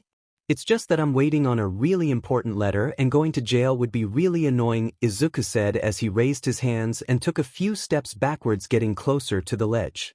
"Wait, stop, your quirk." This vigilante had somehow recognized him and was still putting themselves in dangerous situations like this. They should know that he had already erased their quirk, so if they took another step. "Let's meet another day, all right?" Izuku jumped backwards off the ledge only to see as Eraserhead and his scarf moved forward in a panic. He shot out a web which quickly connected, and he swung upwards to the sky and looked back to see the hero looking at him with what he could only guess was surprised. Why would he be surprised? "Oh, is it because of our awesome suit?" Izuku laughed as Venom flattered themselves. "No. It's because of what Eraserhead can do. His quirk allows him to erase others' quirks, so maybe when he saw how ours didn't disappear, it must have confused him a lot. Actually, he had actually erased their quirk. He felt it the moment the hero found them. A strange empty space where One for All should have been, but he was at least happy to know that Venom's powers couldn't be messed with. "You are making this more difficult than it should be." Izuku almost messed up his swings when from behind him, Eraserhead appeared chasing him. Also swinging like him, except he was using his scarf and he was really good at it as he started closing the gap between them. How is he that fast? Swinging around like that is the way he has always traveled. He even fights with that scarf. We are similar in that way, but he has been doing this for years. Compared to him we are no. Izuku was unable to finish his sentence as the white scarf wrapped around his legs mid-swing. Eraserhead then used his own body weight and the momentum he gained from his own swing to pull Izuku down, making him fall and slam against the pavement. The hero used this moment to fully wrap him in his scarf. Now that's enough. Like I said before, you are under arrest for illegal use of your quirk and vigilantism, and now, resisting arrest. Izuku tried to tear the scarf off of him, but it was a lot more sturdy than it seemed. Okay, this looks really bad, but we have a plan. Wait, you do? Of course, all you need to do is give us control only for a few minutes and we will be as free as a bird. Izuku was a little nervous at what Venom's plan could be, even more knowing that he needed to give him control, which would put him in the back seat of his own head, and in the little times he had given him control, he can say that it is not a nice experience, but right now he had no other option. He couldn't let his identity be revealed, even less to this man who had already seen him in the exam. So Izuku took a deep breath and closed his eyes. Okay, do what you need to do. Venom didn't give him an answer. Instead he heard their booming laugh as his consciousness was pushed to the side and was surrounded by darkness. Aizawa stopped as he saw the body of the vigilante go limp when a second ago they were trying to claw at his scarf, but he was even more shocked when he got closer and the black suit the vigilante was wearing began to bubble. Aizawa took a step back as the vigilante's body began to change. At first his suit began to move, not as if the person was moving but the suit itself. Then the body started to spasm as their body moved as if they were in pain, but no sound came from them, and finally, but the most surprising, was when their body began to grow, their muscles began to expand at an alarming rate, turning into enormous sizes. Their fingers turned into claws that easily ripped through his scarf, turning it into nothing but tatters, and then they turned around. Their head, alongside their body, had also become bigger, but Aizawa fell onto his back as he felt the intense bloodlust from the monster as its white eyes dug hole into him, but then the mask began to rip open. It was slow at the beginning as it strained against the force, but he could see it. The more it opened, the more they shined under the light of the moon, until finally the lower part of the mask had fully opened to reveal a massive jaw filled with rows of sharp, jagged teeth and a long red tongue that reside inside it. Aizawa activated his quirk, hoping that it would make the beast disappear. All it did was make his eyes burn and annoy the creature as it forcefully grabbed him by his neck, its entire hand wrapping around his neck and blocking all air from reaching his lungs. The beast's face came closer to his, enough that he could feel their breath on his face. "We shall spare you, but only this once. Come after us again and you shall face the consequences." In one quick motion the monster threw him away like trash, slamming against a wall, and could only watch as the beast jumped as high as a skyscraper and disappear into the night. "I'm not paid enough for this sheet," was all the hero could mutter. "I still can't believe this is happening," Izuku muttered as he looked in awe at his reflection in the mirror. Right now he was wearing the uniform that Yue had sent him, and even now it felt like a dream to him. Izuku had gotten his grades a day after his encounter with Eraserhead in a video sent by Yue, and he and his mother had almost flooded their house with their tears when they saw him in the first place of the scoreboard with 80 rescue points and 25 villain points, making an incredible 105 points, which were more than enough to beat even Bakuga's score of 77 villain points. Izuku wiped away a few tears. He didn't want to go to his first day of class with red eyes. He grabbed his phone but stopped when he checked his messages. The only number he had in it for a long time was his mother. Really, he only had it so that he could check hero news and other pages much easier, but ever since he got Yoke's number he spent a lot more time on it talking to her, but after the entrance exam she stopped answering to his texts, and when she did it always was with a vague answer. Even more when it came to her own exam for school. He put his phone into his backpack along with all of his stuff, and after giving his mother a goodbye hug, he was off. "Still don't know what's so exciting about going to school." Venom spoke up. Right now they were hiding in Izuku's clothes as a black tie instead of the red one he was supposed to wear, since having him close like this would make putting on the suit much easier, and also because he didn't know how to tie it properly. They didn't have a good impression of school since the ones Izuku had been in had not been the kindest, but he knows Yue is going to be different. Izuku walked with a smile on his face until he finally spotted the familiar golden gates, the ones he would now see for the next few years of his life. Many other students also walked by. He looked around in awe at the many different quirks that he could study, but his eyes stopped on a familiar pair of brown cat ears. Right at the entrance, there stood a familiar girl with her ears twitching and her tail softly swaying side to side, her amber eyes looking at the different students that passed by her. Izuku was already moving towards her before he realized it. Yoke. Yoke looked up and her eyes connected with his, and a smile bloomed on her face and her tail swayed a little more excitedly. Izuku, what are you doing here? Did you take the exam too? You are wearing the uniform, so did you get into you? Izuku excitedly said, so this is why she was so vague about it. Yoke giggled. Yeah, I didn't tell you since I wanted to make it a surprise. Izuku was super excited and relieved. He was a little scared of getting into UA, but since now there was someone he knows, and that he can actually call a friend, he felt much better. Oh, which class did you get into? He asked, but Yoke's ears seemed to fall a little at the question. I just did the exam for general education. I didn't think I would be too good in the hero course, but it's fine. They have top-notch education, so it's still great. Yoke tried to sound happy since she noticed how Izuku frowned in concern at her words, but she was taken by surprise when he suddenly grabbed her hands. His were bigger than hers, so they easily wrapped around hers and they felt rough, a sign of all his effort. How can you say that? Your quirk would be amazing for the hero course. It gives you so many perks. You are incredibly flexible. Your senses are far above the ones of humans. Your claws are great weapons and you even have night vision. I know that if you tried hard enough you'd make a great hero. Izuku said almost as if it was a fact. Yoke felt a small amount of heat appear on her cheeks as he complimented her, but most of all was how he looked down at her. When did he become so tall? Thanks Izuku, but we are going to be late if we just keep standing here. Yoke said as she took a step back from Izuku. Her cheeks flushed, but Izuku, who is always worried about his grades, was easily tricked and with a quick goodbye left to find his class. Today would mark the start of both of their new lives.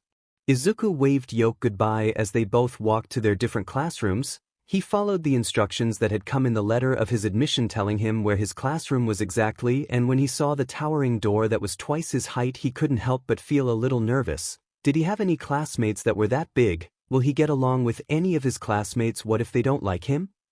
What if they could? Yes, Venom, did something happen? No, because you have been standing in front of the door for 3 minutes doing nothing. Sorry. Izuku then opened the door, which was far lighter than he expected, and was immediately shocked by the two familiar and loud voices. I have explained this to you multiple times on how it is disrespectful to this school that you are on the desk, so I once again politely ask you to take them off of it and sit like a respectful student of this prestigious academy. The tall kid with glasses from the entrance exam said as he waved his arms around in a kind of chopping motion, giving a kid a lecture, and by his angry tone of voice it seemed like they had been at it for a while now. "SCKMID-," answered Bakugo. Oh dear God. Izuku inwardly cursed his bad luck for ending in the same classroom with the worst people he could have been with.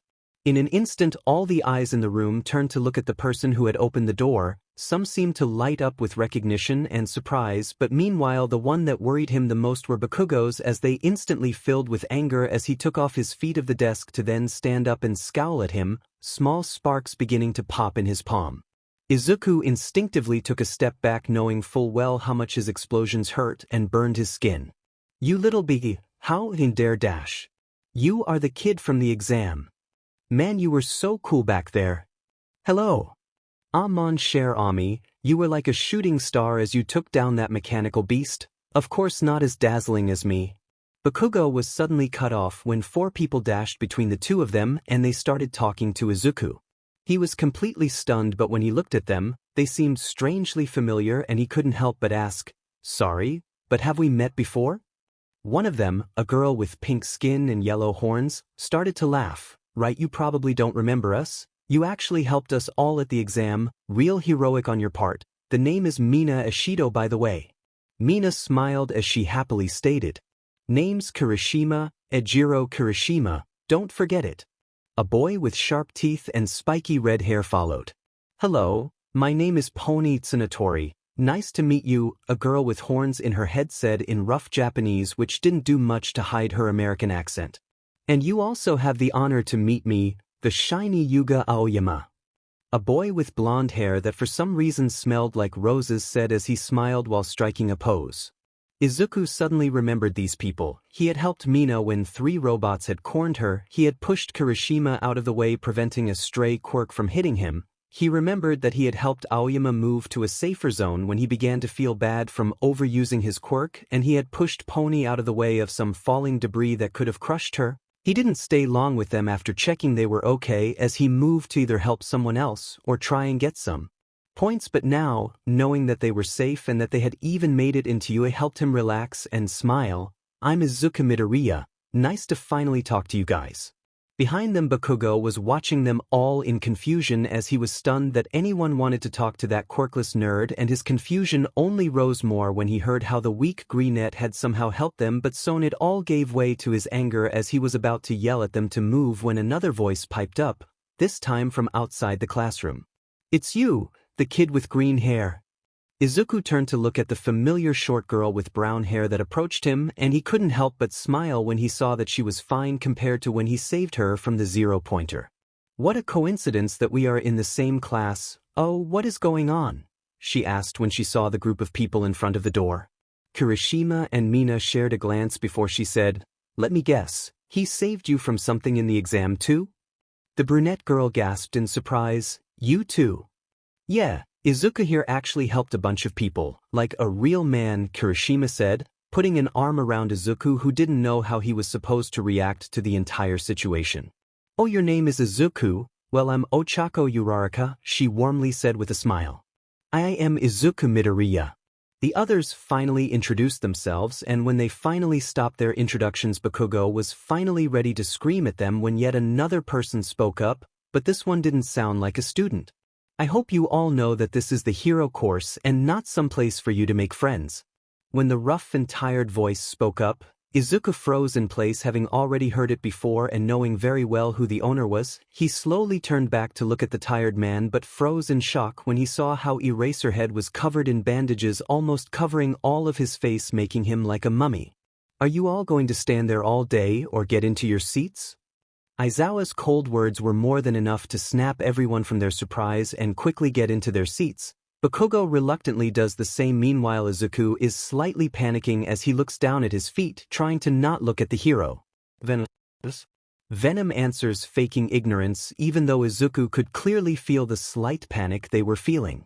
Why is Eraserhead covered in bandages? How should we know? Maybe he had a bad day and fell down the stairs, or had a bad fight with a villain. You're telling me that when I gave you control when he chasing us down, nothing happened between the two of you? Yeah, I told you we were just going to escape, we didn't punch him or anything. I'm your homeroom teacher Aizawa Shoyuda, the mummified man said as he placed a bag in front of them. Inside were a bunch of different uniforms. Now put these immediately, and if I don't see you in the PD grounds in 10 minutes then you are expelled. With those words that left all of the students stunned, he just walked out of the classroom, not even giving them a single glance. The students stood still for a few seconds as they processed everything that just happened before they all quickly rushed to the front to grab one of their new PD uniforms and rush out to the changing rooms.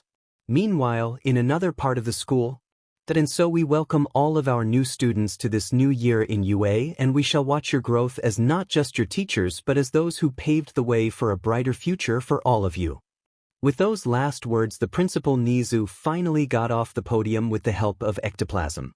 In the middle of the auditorium, all the students present stood up and clapped their hands as the ceremony finally ended, but even in these moments some people couldn't help but talk about the elephant in the room. Where is Class 1A? All of the new first-year classes showed up, but they didn't? Do they think so high and mighty of themselves? A student said as they glanced at the group of empty chairs. Yoke herself couldn't help but also be curious as to why they weren't here, but mostly of the fact that both Bakugo and Izuku were nowhere to be seen. She knew that both of them had gotten in. Bakugo was pretty much going to make it for sure, but she had even greeted Izuku before going, and since both of them weren't there or in the other hero class, that could only mean one thing. Yoke gulped as she imagined the multiple possibilities of both of those two boys being in the same class again. When all of the groups began to leave for their respective classrooms, Yoke stayed back for a moment and instead went to one of her teachers, a man with a rather eye-catching blonde hair, present mic if she recalled correctly from her hero conversations with Izuku, a man capable of raising the volume of his voice to make a powerful sonic scream. "What's up, little listener? Your group is over there, or did you need something?" the eccentric hero asked when he noticed the small cat girl. He remembered her name being Yoke Kahaku, one of his students in the general studies. "Sorry to bother you, but I have a friend in the hero course and I think he was one of the people who didn't show up. Is everything okay? Did something happen?" she asked, slightly worried as she kept thinking of the different ways Bakugo could have blown Izuku to pieces. Mike looked at the large empty spot in the auditorium that was reserved for one of the hero course classes and soon let out a laugh as he remembered just who their homeroom teacher was. He then gave a kind smile to the girl in front of him. "You've got nothing to worry, little listener. It's probably just their teacher giving them a hard time, but don't worry. By the end of the day they might be tired, but they'll be fine." Those words confused her, but knowing that they were probably going to be fine eased her worries. With a thank you, she finally left the teacher and headed for her group, which was just leaving. Until now she had yet to meet anyone as bad as the ones in her past school, but there was something strange going on because she kept having the feeling that someone was looking at her rather intensely, making her shiver. Behind her, a boy with wild purple hair and bags under his eyes held back his hand from reaching out from the cat girl as he had an internal war in his head. "Would it be weird to ask if I can pet her?" In the P. grounds, a line of students stood in front of their teacher. "A quirk apprehension test?" they all said in shock at the news. "But what about the ceremony and the guidance counselor meeting?" a girl with orange hair tied into a high ponytail asked. "Heroes don't have time for those frilly niceties," Aizawa said, then looked at the whole class, a shadow crossing his face as it caused a series of goosebumps to run down the students' bodies. "Here in UA, just like you brats, teachers have a lot of freedom in how they teach, and so I'll be putting all of you through a variety of tests to see if you really are worthy of the title of heroes." Aizawa then pulled out a strange-looking ball and tossed it to Bakugo. "You got the highest amount of villain points, so I want you to throw this ball as far as you can and use your quirk, so don't hold back." With those words, an ugly smile grew on Bakugo's face as he moved to the center of the white ring his teacher pointed to. "This will be more than enough to show Deku the difference between us." After stretching his arm for a little, Bakugo then pulled it back as he pushed out his quirk and in a swift motion threw the ball with the help of a large explosion from his palm. "Die." Izuku flinched at the strong heat from the explosion. Soon after they looked at the large distance the ball had fallen. "This test is for me and you to see what you are capable of doing and then see how good your hero foundation is." Aizawa then showed them a machine that said 705.2 m. That was the score of Bakugo's explosive throw. "Awesome! This is going to be so much fun. 705 meters? Unreal. We can use our quirks. That is the hero course for you." Izuku immediately felt his skin crawl at the cold glare their teacher gave them after hearing their excitement. "Fun? You think you can just spend the next 3 years of your life having a good time? Well, new rule, kids. The student that ranks last in points will be judged as hopeless and be immediately expelled." These simple words were more than enough to drive fear and despair into the hearts of all the students present. "Well, we've been put into quite the bad place. What are we going to do? I can't use one for all without breaking all of my bones. Come on, kid, don't tell me you already forgot you got me." Venom then began to move around until covering his body while hiding under his clothes, almost similar to their vigilante outfit. "What did you do? Like this? You should at least be able to use some more of our strength, and if you do use that quirk of yours, we can numb the pain and begin healing it while we help you still move. Think of it as a kind of cast." Izuku was surprised. He did know that Venom was a part of him now, but he didn't know they could do this much. "We are amazing, aren't we?" Izuku only smiled as he looked at his teacher with a new spark of determination in his eyes. He has trained, endured harsh words and walked a lonely path for years only for this one wish. Even if it costs him an arm and a leg, with it being this close to him, he doesn't care of the lengths he'll have to go through.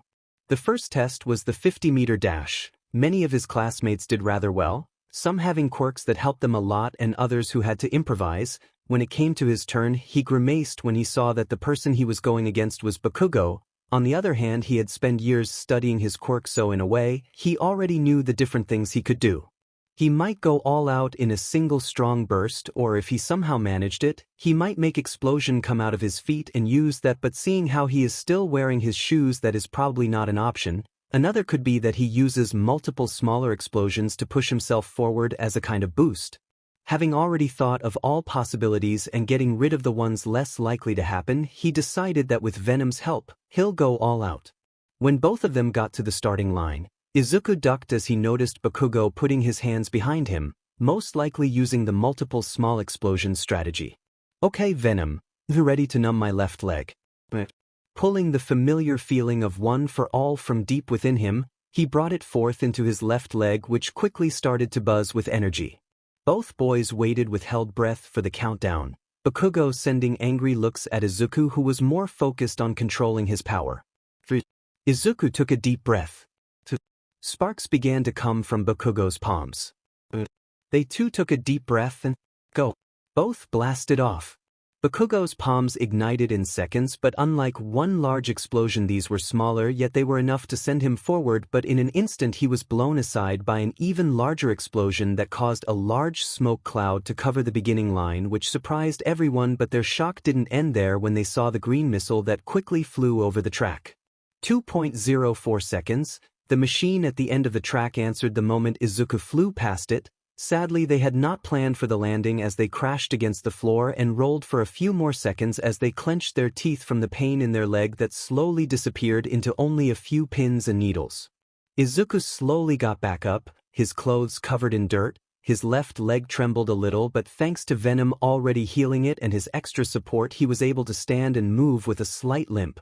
He turned around to see the surprised faces of his classmates and the crater he had left where he had been standing, and when looking at it all he couldn't help but feel proud. Let's not get expelled. Hey Venom, how's the healing going? Izuku asked as he gasped for air. They had been doing the test for about an hour now, and Izuku had broken all of his limbs at least once. Thankfully, Aizawa told them that the next event would be the last, and Izuku wasn't sure if he could keep going. Well, we were able to heal your right arm completely since you didn't use it much, but your legs will still take long, so try not to run unless you want to kiss the floor. Noted. He then slowly stood back up when he heard their teacher call for them. All the other students had already lined up, and only a few gave him weird looks at his slight limping. As I already told you, this is the last test, and it's simple. Just throw this ball as far away as you can. Bakugo, you don't need to do it, Aizawa said as he called the first person. Throwing a ball wouldn't be hard, all he had to do was put one for all in his arm, and with Venom's help he should be able to throw it far, and considering how he had been doing until now, his score should definitely be somewhere in the middle, so he felt confident on not getting expelled. Midoriya, your turn, Aizawa told him as he threw him the new ball as the last one had been thrown into space by Uraraka. Izuku stepped into the white ring and took a deep breath. Alright Venom, this is it, let's finish off with a bang. You got it, let's give it our all. The black sleeve in his arm tightened around him more, and he could feel his muscles fill with energy as he pulled his arm back. With one quick and smooth swing, an explosion that could even rival Bakugo's rang through the courtyard as Izuku threw the ball. The students and teacher covered their eyes from the dust that got blown into the air, and they could barely see the disappearing ball in the distance. Izuku clenched his teeth as he waited for the pain to die down until he felt comfortable enough to move it again. Aizawa then showed the device with his score. 758.5 m. Everyone was shocked. His score had even beaten Bakugo, making it the highest score in the class. This, obviously, didn't sit well with said teen. His entire life, Izuku had been nothing more than just an annoying extra, just another stepping stone for him to reach the top, but ever since he had gotten into UA, how the hell did he even do that? He had shown something that he had never seen. A quirk. This entire time, that little bastard had been hiding his true strength. He looked down on him and everyone else, making them think he was a weak little Deku. His blood began to boil, sparks were already coming off his palms, he had more than enough sweat from all the exercise of today, and the idiot looked tired. He could easily teach him a lesson even now. Deku, you bastard. Bakugo ran forward, shocking the other students with his sudden scream. His eyes trained on Izuku's surprised face, but in an instant two things happened that shocked him. The first was the strange feeling of emptiness in his body, as if someone had taken a piece of him, leaving a hole in its place. The second one was the white bandages that wrapped around his body, stopping his charge. He recognized the bandages as the strange scarf their teacher had been wearing. He looked at the old man whose black hair was now floating above his face and his red eyes shining as he scowled at the boy. "Stop making me use my quirk, I've got dry eye, damn it." When Bakugo realized that he could do nothing with the teacher stopping him, he sent Izuku a final glare before walking away. "If no one else wants to try anything, then it's time to present your results." Aizawa then pulled out another strange device as he continued, "The total is simply the aggregate sum of each of your Asaurus. If I recited all of your scores, it'd take 1,000,000 years, so I'll disclose them all at once." With a simple click, the machine sprung to life as it showed a holographic screen that showed their ranks. Momo Yaoyorozu first, Shoto Todoroki second, Katsuki Bakugo third, Tenya Ida fourth, Izuku Midoriya fifth, Fumikage Tokoyami sixth, Mizo Shoji seventh, Itsuka Kendo eighth, Ejiro Kirishima ninth, Mina Ishido 10th, Nito Minoma 11th, Pony Tsunatori 12th, Hako Uraraka 3rd, Koji Koda 14th, Rikido Sato 15th, Tsu Azui 16th, Yuga Aoyama 17th, Antasuro 18th, Denki Kaminari 19th, Kyoka Jiro 20th. T-Top 5. We did it. Izuku inwardly rejoiced as he looked at his score. Not only was he not expelled, but he had managed to reach the top 5, which was 100 times better than he had expected. The crowd of students was filled with different emotions. Like Izuku, some were really happy with their own results. A few had begun to think on how they could have improved. The first and second students seemed calm at their results, almost as if they didn't matter or were already expected. On the other hand, Bakugo was fuming as he looked at Izuku's score. He had managed to just barely get into the top 5, a place that shouldn't be held by someone who used to be quirkless not so long ago. Question after question ran through his head. How did he do it? What was his quirk? How long had he been hiding it? Every new question only managed to make the flames of anger rise higher and higher, but he held himself back. This wasn't the same school as before. He knew that the teacher wouldn't just stand and watch. If he wanted answers, then he would have to think of a different plan to get them. "Oh yeah, that whole expulsion thing was just a lie," Aizawa suddenly said, making the students freeze in the spot. "It was a logical ruse to pull out your best performances," he said with a wide, toothy grin on his face. "W?" The students screamed. The girl that had gotten last place almost passed out from pure shock. "Come on guys, use your brains. Of course it was just a ruse." The girl that had gotten first place, Yaoyorozu, said, but she couldn't hide the slight tremble of her hands. "Your curriculum sheets are back in the classroom, so give them a once-over and get out of here." Aizawa stopped before he turned to look directly at Izuku. "Except you, Midoriya, I need to talk to you about something before you leave." As the students left, they gave Izuku confused and pitying glances as he stayed behind. "Did you need something, sensei?" Izuku asked with a slight tremble in his voice as he looked at his teacher, but he then noticed that his gaze was actually focused on the black sleeves that Venom was disguised as. "First, what are those?" he asked. "They're compression clothes. My quirk puts a lot of stress on my body, so these help a lot after using it, but I promise I wasn't using them to cheat or anything. They don't help in my physical performance, so there's nothing to be concerned." Izuku began to lie in a panic since he had not planned on Aizawa asking about them, but was stopped when Aizawa interrupted him. "Geez kid, I get it, I'm not interrogating you, but the first time I saw you use your quirk was in the entrance exam, and back then you broke both of your legs and one of your arms, so the change was rather surprising, but you say that using it still hurts you?" Aizawa asked, and Izuku just looked down and nodded sadly. "Fine. I'll talk with Nizu and make some changes in your curriculum to help you with that problem, but by tomorrow I want you to give me some answers. So just ignore the curriculum on your desk and get out." Aizawa finished and walked away, leaving a shocked Midoriya behind. "Why yes, sensei," was all Izuku could get out before his teacher disappeared. "I'm exhausted," Izuku complained as he walked towards the gate of the school. His body was still healing, so his energy was slowly being drained, and the hole in his stomach had only tripled in size as it growled at him to feed it. "Yo Midoriya," a boy suddenly said as they called out for him, making him jump only to relax when he saw Kirishima, Mina and Uraraka walking up to him. "Oh, hi guys, what's up? We wanted to congratulate you. Making it to the top 5 is a great achievement, even more when compared to those two powerhouses," Mina said with a carefree smile.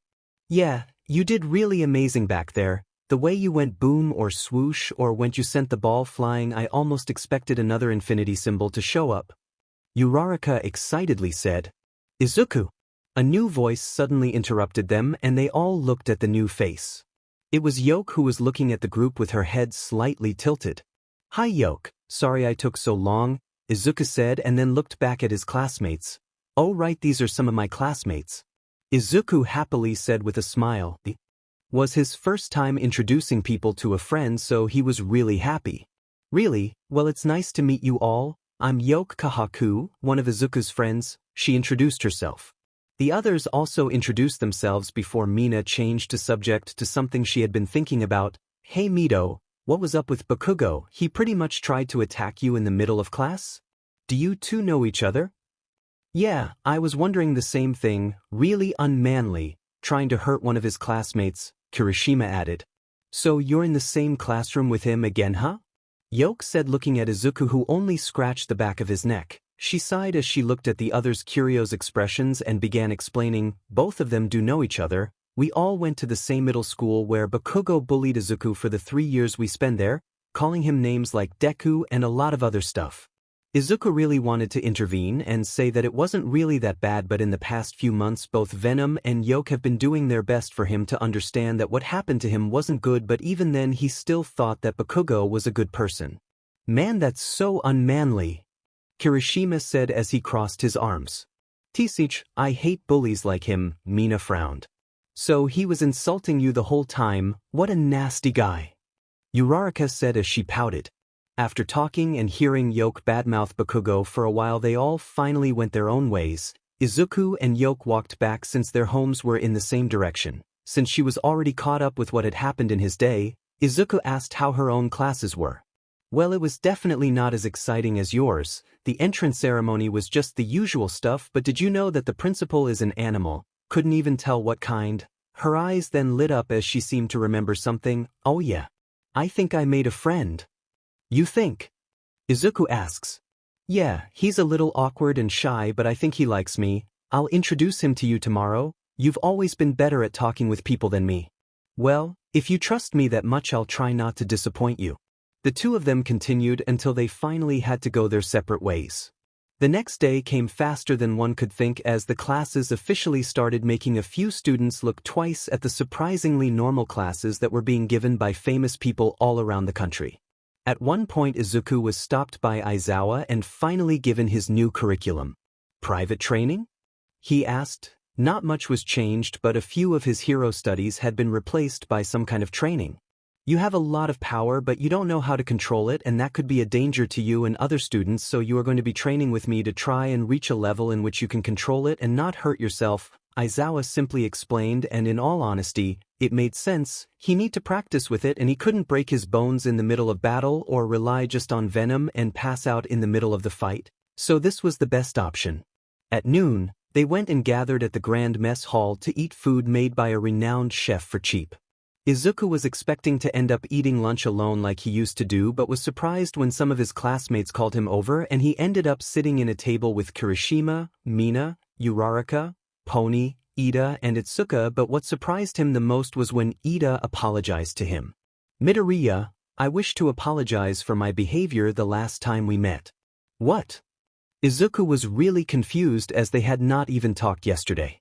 "In the entrance exam I thought of you as nothing more than just another lawless rascal who wanted to mess with people, but after hearing your heroic actions and seeing firsthand your bright mind in class today, I see that I was wrong in my rash thinking, and I wish to apologize," Ida earnestly said, taking Izuku by surprise, as he used to think that he was scary. "It's okay, Ida. I was a little mean to you too before, but I was just really nervous and stressed, so I didn't mean to snap at you like that. So how about we call it even then?" he said, making an excuse for Venom's rude comment when they met. Their meal was once again interrupted when Izuku spotted the familiar pair of brown cat ears in the distance, followed by a messy head of purple hair. He waved them over to their crowded table and made space for the two new guests. Izuku introduced Yoke to the others and she introduced Shinso to them, one of her classmates. He seemed uncomfortable but they did their best to try and incorporate him into the conversation. It all seemed to be going well until a question finally came up. "So Shinso, what's your quirk?" Itsuka asked and everyone else turned to look at him with curiosity in their eyes. Izuku being the most excited one but Shinso instead looked panicked as he tried to dodge the subject. "It's not interesting," he said as he looked at his food and tried to avoid their gazes but everyone could tell the fear in his voice. They all looked at each other and a silent message was passed through all of them. "It's okay, if you aren't comfortable talking about it you don't have to tell us," Izuku said. He had been in situations like these where quirks usually made or break a friendship. His mostly ended badly so he knew how much the subject could mean to some people and Shinso really seemed to be having a nice time with them. Shinso gave them a grateful look as they all continued their meals. After it, the time had come, their first class of heroic studies. Except for Izuku. He now stood in, if he remembered right, training room Omega, which was just a large cement ring. He was in his PD uniform again as Venom disguised himself as more realistic-looking compression clothes than before as to sell the lie. Aizawa was on the other side of the ring. This would be his first training class and his first step into controlling one for all.